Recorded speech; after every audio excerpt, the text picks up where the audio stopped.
Hey Leute, willkommen zurück hier bei Yu-Gi-Oh! 5Ds Master of the Cards. Jo Mann, im letzten Part haben wir bereits mal die Ebene 1 abgeschlossen. Und da haben wir gedacht, wieso eigentlich nicht mal unser Deck ein bisschen aufwerten und neue Packs kaufen. Ja, da sind wir immer noch dabei. Wir haben ja bereits starke Karten bekommen, wie zum Beispiel auch Sternstaubdrache, sprich die ersten Synchromonster. Trotzdem fehlen uns noch ein paar starke Synchros und deswegen mal gucken, was wir hier noch so alles finden. 24% haben wir bereits. Ich habe bereits 5 von dem Pack geholt, 5 von dem und noch 5 von dem hier. Zack. Und mal gucken, was denn hier für Karten drin hat. Seelentausch, naja. Das ist mir leider stärker als hier. Zauberschläger eventuell. Finsterer oder Zaubermoment. Geht viel zu schnell durch. Magischer Knall. Sind das Zauberkarten vor allem? Sprengkugel, oh, und schlecht. Ja, wir haben hier teilweise echt starke Karten drin. Zauberschläge, du kannst einen Zauberkarten am Friedhof aus dem Spiel entfernen, um diese Karte als Spezialbeschwörung zu beschwören. Diese Karte kann den Gegner direkt angreifen. Du erhältst ausgerechnet mit dieser Karte keinen Kampfschaden. Denke vor allem, wenn man es irgendwie als Opfer noch gebrauchen will und so. Ich meine, hallo? Spezialbeschwörung ist immer gut. Chinesischer Krieger, naja, bin ich jetzt nicht so der Fan davon. Beschwörungsmönch. Der hier, Finsterroter Zauberer, hey. Ah ja gut, Stufe 6 Monster. Ein Magier-Deck, wieso eigentlich nicht? Sprengkugel. Falls ein Monster des Gegners dieses Monster verdeckter Verteidigungsposition angreift, wird diese Karte vor der Chanceberechnung zu einer Ausrüstungszauberkarte, die das angreifende Monster ausrüstet. Zerstört das ausgerüstete Monster. Wenn der nächsten Standby-Phase eines Gegners und füge deinem Gegner Schadenhöhe der Angriffspower des zerstörten Monsters zu. Alter, die Karte kann übelst viel Damage machen. Vor allem, ja, da habe ich damals mal bei Yu-Gi-Oh! Online 2, aber das mal als Gegner mal so mit dem Ultradrachen angreifen wollte, sprich mit dem blauäugigen Ultradrachen. Das 4500 Angriffspunkte. Dann habe ich ihn da gleich mal den Wind aus den Segeln genommen und ihn, naja, halt ein bisschen, ja, peinlich aussehen lassen, weil man, wenn du so einen Ultradrachen hast, der 4500 Angriffspunkte hat und dann greift er so ein Monster an und plötzlich, oh, scheiße, er kann das verhindern und so und plötzlich, bam, so ein verliert die ganzen Angriffspunkte als Lebenspunkte. Das ist dann schon übel. So, ein Zwillingssoldat, das ist ein Zwillingsmonster. Gibt es ja auch noch so Seelentausch. Wenn ein Monster das den Gegner kontrolliert, falls in Bezug ein Monster, das du kontrollierst, Tribut anbieten würdest, kannst du das gewählte Monster stattdessen als Tribut anbieten. Du kannst im Spielzug keine Battlephase durchführen. Es ist so eine schwächere Version von der Karte aus dem Anime, hey. Aber nur übel. Antike Antriebsfaust, nein, wenn wir antike Monster hätten, dann schon. Drachenbeherrschung. Klang haben wir auch alles nicht. Jurassische Welt. Magischer Knall. Eine gute Variante. Schwanzhieb. Stilles Verhängnis. Beschwöre ein normales Monster als Spezialbeschwörung von einem Friedhof in die offene Verteidigungsposition. Es kann nicht angreifen. Vor allem ganz mies natürlich ein normales Monster. Ja, toll. Überwachen, Zombie-Welt. Letztes Angebot, die Karte kann auch übelst geil sein, hey. Vor allem, wenn man sie halt am Anfang schon sieht. Auf einem anderen Deck Kaifsos, hysterische Party, naja. Schlimmes Desaster. Es hat ein paar coole Karten drunter, aber irgendwie nichts, was ich jetzt in meinem Deck so richtig gebrauchen könnte. Also vielleicht ein oder zwei eventuell. So, gleich noch einmal. Jetzt werden wir vor allem mal Wunder nehmen. Gut, also eher weniger, weil ganz ehrlich, Tagbeginn 1 hatte. Ja, cool, kann natürlich auch schon einen schwarzen Magier und einen weißen Drachen ziehen, mit eiskaltem Blick da schon, aber trotzdem, das sind nicht so unbedingt die Karten, die wir aktuell benötigen. Hier sieht es schon anders aus, jetzt teilweise echt krasse Karten drin. So, 5 von denen mal. 5 von denen noch. Und dann mal testen.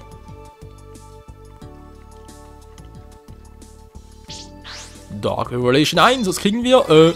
Kostenverringern. Naja. Kann schon cool sein, okay.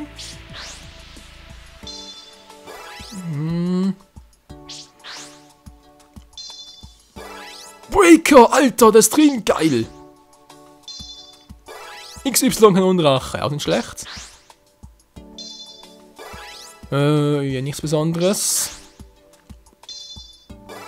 Zaborg, der Monarch des Donners, ich flippe aus. Tschupp.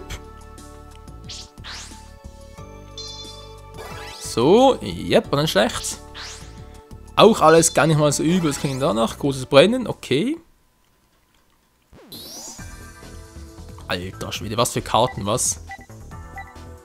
Boah, ich kann einen magischen Krieger, hey, ist überhaupt noch erlaubt oder ist er bereits gebannt? Ich glaube, hier wäre er noch mit einem Exemplar pro Deck erlaubt.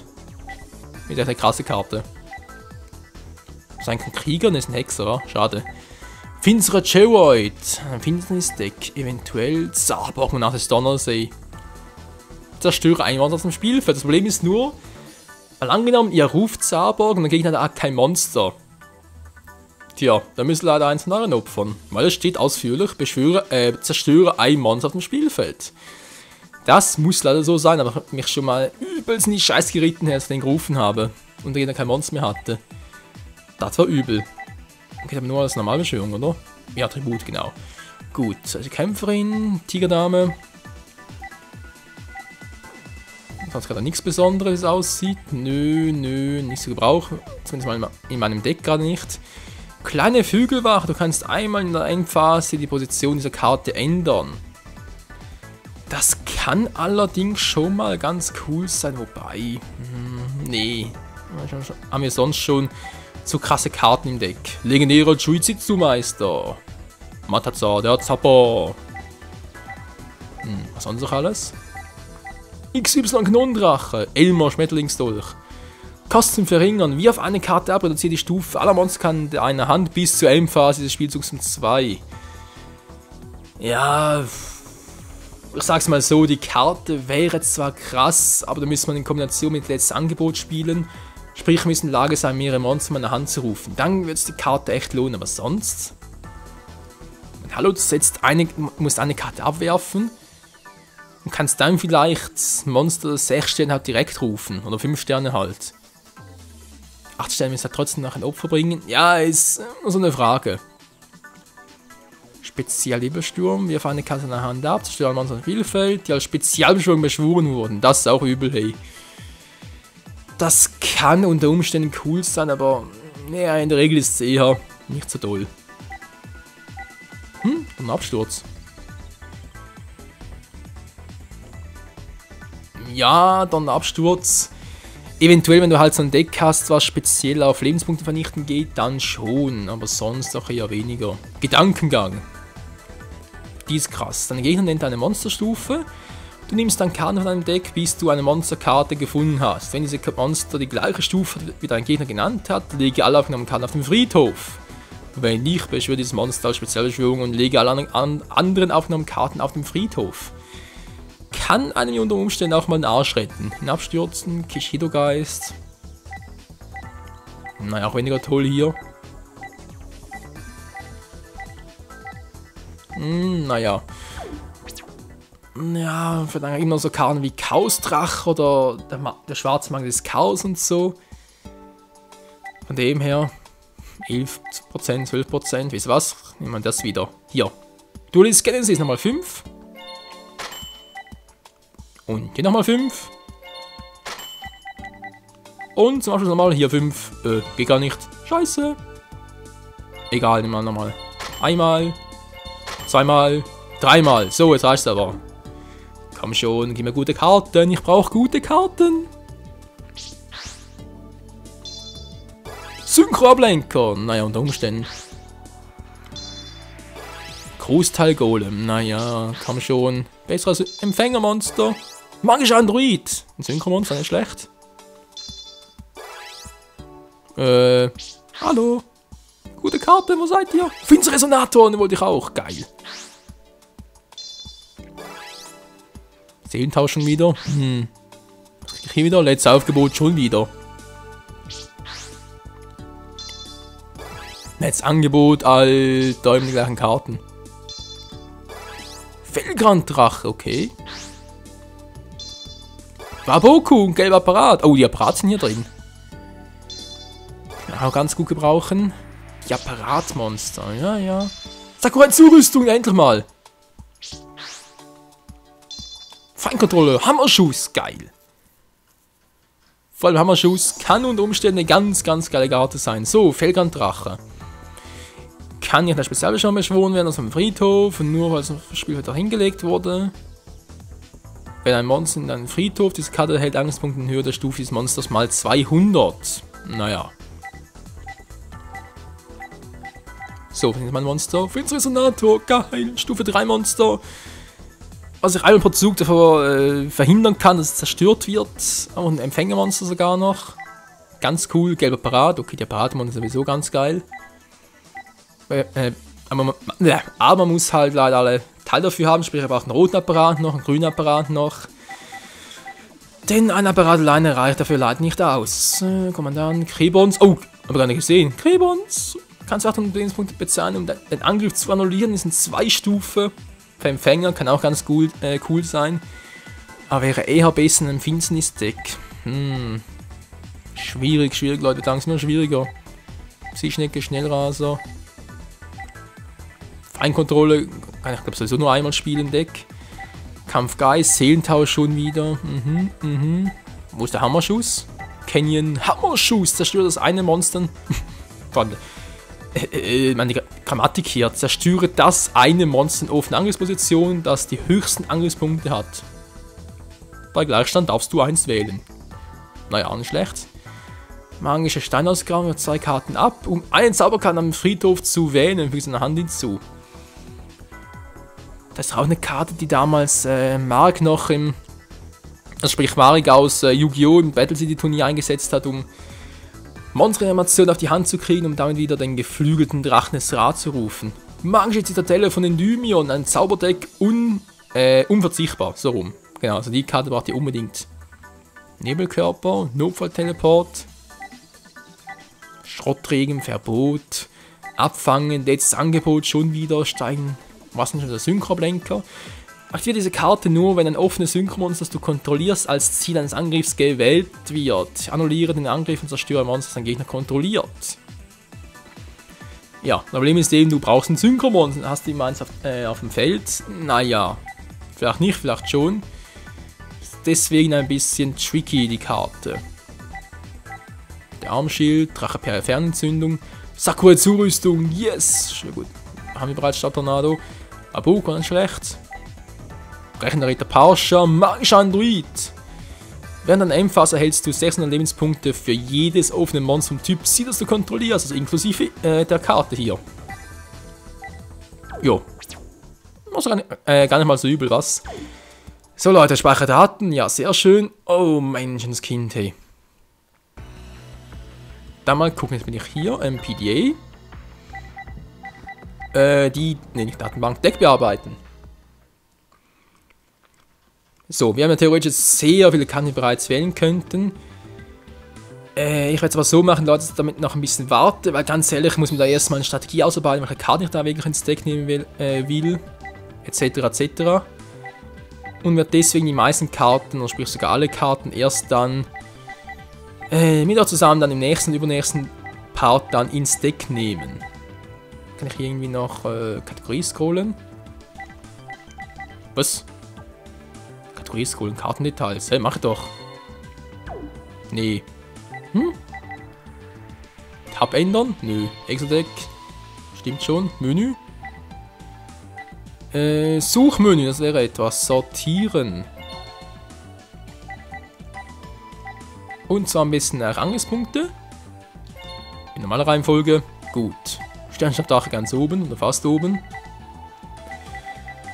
Wo ist es denn unser schwarzes Magiermädchen, was wir vorhin ja am letzten Part noch gewonnen haben? Und da ist es schon ein dunkles Magiermädchen. Wir den dunklen Magier und Magier des schwarzen Chaos in den Friedhöfen beider Spieler.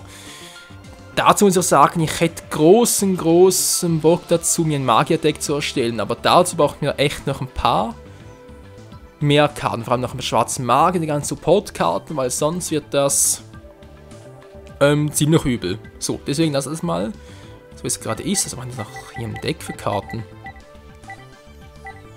Zauberschild, Typ 8. Beschränkungsumkehr.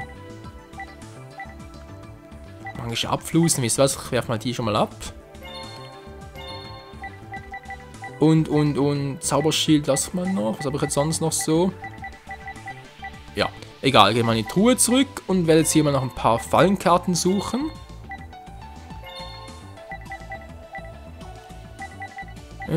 Boden limitiert? Nee, Kartenrand. Fallenkarten, bitteschön. Yep. So, dann haben wir hier schönes... die Eisenschrotflogengescheuer kommt direkt ins Deck. Dankeschön. Dann nehme ich noch mit ins Deck direkt, ohne groß nachzudenken, auch noch die Sakurai-Zurüstung. Der Rest lassen wir momentan noch, so wie es gerade ist. Dann habe ich jetzt hier 11 Fallenkarten. Oder? Ne, 9. 9? Das ist eigentlich eine gute Anzahl. Magischer Abfluss. So, gegen kann eine Zauberkarte abwerfen, um den Effekt dieser Karte zu annullieren.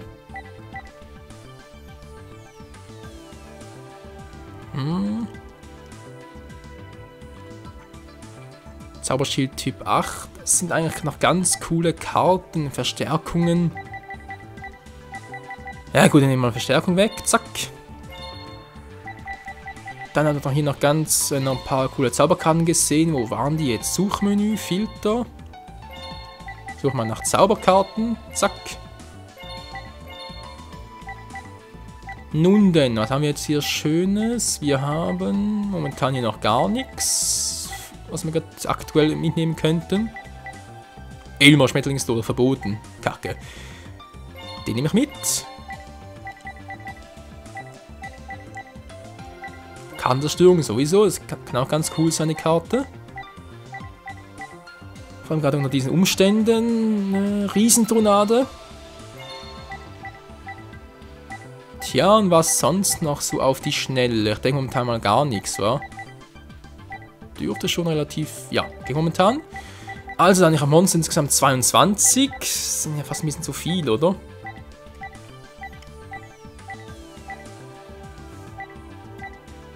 Kriege ist momentan ganz gut. Dann werfe ich mal den Gagagigo ab. Da habe ich 21, das ist eigentlich ganz eine coole Zahl. Zauberkarten. So, was kann ich da wegwerfen? Auch aktuell gerade nicht.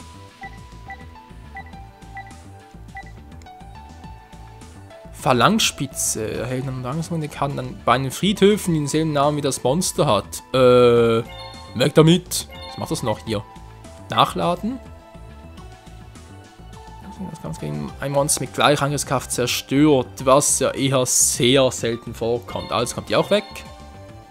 Gut, ich muss sagen, momentan ist das Deck gar nicht mal so übel. Oh, noch was vergessen. Ich habe ja Testlos noch. Der kommt weg. Dafür hole ich mir mal schnell Zauberorg aus dem Deck. Nee, nicht so. Verdammt. Nein, doch nicht so. Mensch, so. Jetzt aber. Suchmenü. Bitte filtern. Und zwar nach Kartenrand. Effektmonster. So, dann gleich nochmal sortieren. Nach Angriffspunkten. Dann muss ich ihn eigentlich ziemlich schnell finden. Wo ist er jetzt? Zauberorg, Monat des Donners. Zack. Cool. Perfekt, Leute. Das reicht mal für den Anfang. Restliche Monster wie Synchromonster, Empfänger und so. Wie gesagt, muss ich alles erstmal offscreen ein bisschen durchsortieren, mir angucken. Wir machen das Strategie des Decks. Und dann können wir das durchaus dann im nächsten Part oder übernächsten Part dann mal ein komplett neues Deck in die Welt setzen. So, erstmal fortfahren. Ich denke mal, für ein Duell haben wir eventuell noch genug Zeit. Mal gucken, was gleich passiert. So, 3 reichte vollkommen. Ab zur nächsten Ebene. Das reicht. Der letzte Duellant, der nach dem Zutritt zum Turm erkämpft hat, ist gerade bestimmt worden. Hey, super, das war ein Kinderspiel, you see, oder? Naja. Neo, du bist ein bisschen zu enthusiastisch. Michael, du bist auch in die nächste Runde gekommen, oder? Yep. Die restlichen Duellanten betreten Yggdrasil, wo die Regeln des zweiten Abschnitts erklärt werden. Okay, dann mal los, Jose. So, bewältigt. 3 von 5 Gegenständen. Unsere Roulette gedreht. Erfahrungspunkte. Wow, Bonuspunkte. Ganz cool. Neue Karten? Wie? Ja, schwarze Magier kennen wir bereits. Das haben wir bereits bekommen. So, Yggdrasil 1C, Eingangs Yggdrasil. Na gut, dann versuchen wir es mal, wa? Level 2 also. Yggdrasil, erst Obergeschoss. Oha. Das ist also Yggdrasil. Moment, ich will auch rein. Im Akzeptieren der Niederlage liegt die Tugend des wahren Duellanten. Wenn du das nicht verstehst, hättest du nicht teilnehmen sollen. Und jetzt verpiss dich, Mann. Beleidige mich nicht, du musst behandeln, als wäre ich irgendein Satellite-Abschaum. Oh, jetzt fletscht der in die Ecke getriebene Hund seine Zähne. Hahaha, perfekt. Du wirst ein gutes Beispiel abgeben, um die Regeln in Yggdrasil zu erklären. Hä? Was? Starte das Ragnarok-System. Komm, Transcender. Bitte was? Was ist denn das? Frag mich gerade auch. Ist es eine Rüstung? Das ist das Ergebnis der Verschmelzung uralten Wissens und moderner Technik. Meine eigene Erfindung, der perfekte Duellant, der Transcender. In jedem Stockwerk von Yggdrasil befindet sich Transcender. Um zum nächsten Stockwerk zu gelangen, muss der Transcender besiegt werden. Die Voraussetzungen zum Herausfordern der Transcender sind jeweils unterschiedlich. Ich werde sie in jeder Turnierphase erläutern. Chief, du sollst als erster das Privileg erhalten, den Transcender herauszufordern. Wenn du ihn besiegen kannst, darfst du in den Turm. Wenn nicht, dann... Mir muss es nicht tun. Ich kann nicht gegen diesen Müllhaufen verlieren, ich bin bereit. Na, sehr gut, ich möchte das Duell beginnen. Na dann komm, ich bin am Zug. Duellant erfassen, Einrichtung abgeschlossen, Duell beginnen. Wie bitte? Was ist denn das? Jose, was passiert hier? Luna, spürst du das auch? Ja, das ist keine gewöhnliche Puppe. Es ist eine Maschine, keine Puppe. Das ist Gregor's Stick, oder? Wenn er genauso stark ist. Gregor, wer war denn das schon wieder? Ja, dieser Chief ist nicht gut genug, um zu gewinnen. Gregor, gegen den hattest du doch überhaupt keine Chance, oder?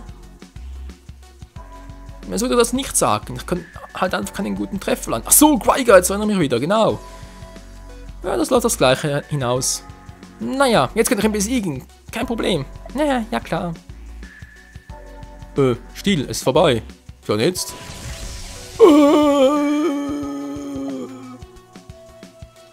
Duell beendet. Ja, groß mal nichts dahinter. Chief, das ging schnell. Ja, allerdings. Die Demonstration ist beendet. Nun habt ihr die wahre Kraft des Transcenders erlebt. Oder wohl eher gehört, weil ihr gar nichts gesehen habt. Also seid ihr bereit, aus dem Sieg duellanten. Okay. Leute, was war das gerade? Also gut, ja, jetzt können wir direkt eigentlich wieder loslegen. Aber es ging leider ein bisschen länger als ich gehofft hatte. Naja, was soll's. Leute, danke fürs Zusehen. Bis zum nächsten Mal hier bei Yu-Gi-Oh! 5Ds Master of the Cards. Und treten wir vielleicht schon gegen Luna oder Leo an. Ich glaube Leo war. Genau, treten wir gegen Leo an. Und gucken mal, wie gut wir inzwischen mit unseren 2, 3 neuen Karten sind. Und dann, naja, hoffen wir doch schon bald mal auf ein komplett neues und stärkeres Deck. Vor allem da mit den Synchronmonstern. Das wird noch endgeil werden. Also dann, bis zum nächsten Mal. Ciao zusammen.